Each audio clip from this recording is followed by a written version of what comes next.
I like the Oprah effect of grabbing this mic. And also, I hate sitting back there as if there's a separation between the legislators and the experts and you, because really there is no separation. We're all in this together, dealing with this together.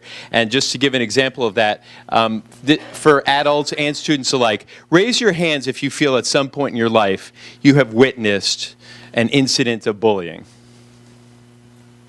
Okay, now, and I'd like the record to note, I think every single person in the room raised their hands. Raise your hand if you feel at some point in your life you may have been in some way a victim of bullying. Again, that's most of the hands of the room.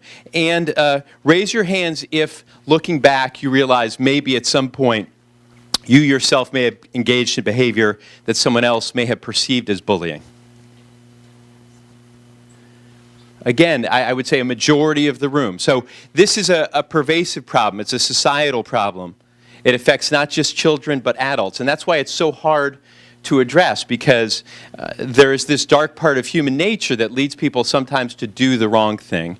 And it is up to us to work on creating school environments that combat that, and that make it so that our schools are places where everyone feels safe, and where students recognize that when they witness an episode that is bullying, it's not okay to just stand to the side.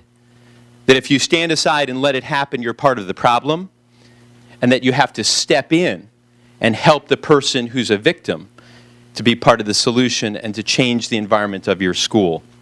Now, Connecticut has not been oblivious to this problem. We actually have a very strong definition of bullying that is in our statute books. We have requirements that all school districts have bullying policies. We have requirements that every school has its policy of bullying, that it's in the school handbook, that there's reporting of bullying incidents, that parents of bullies find out when their children get in trouble for bullying. And we're proud of that, but it's clearly not enough. Just as with your home, you know, you've been doing upkeep and then suddenly something new happens. There's a new leak that comes in from a certain part of the roof, or some paint that's chipping. There's always updates that are needed, because things are always changing. And in the same way that the environment is always chipping away at your house, the environment is always chipping away at things that happen in our schools. Most particularly, as I think will be discussed here today, this new internet age that brings so many neat things with it also brings with it various types of cyberbullying. And how many of you have heard of this term? Just raise your hand. Cyberbullying. Well, again, I'm clearly in a very well-informed room, and I trust the same is true for the spillover rooms too. Up till now, we haven't been able to do much about it because it's a challenge. I mean, if you think about it, if someone does something on Facebook, if someone does something through their texting, how exactly do you address that through legislation, given that it hasn't happened in a schoolroom? It's tough. But I'm happy to say that it is doable, that there are states that have taken strong steps, like Massachusetts and New Hampshire, our neighbors.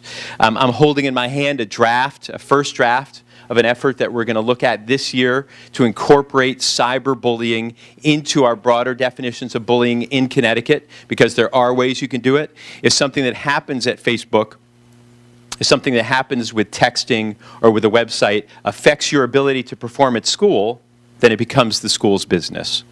And that is the connection that we're going to use to try and get at some of this bad behavior. Bottom line is this. Look, we need civil schools. We need a civil society.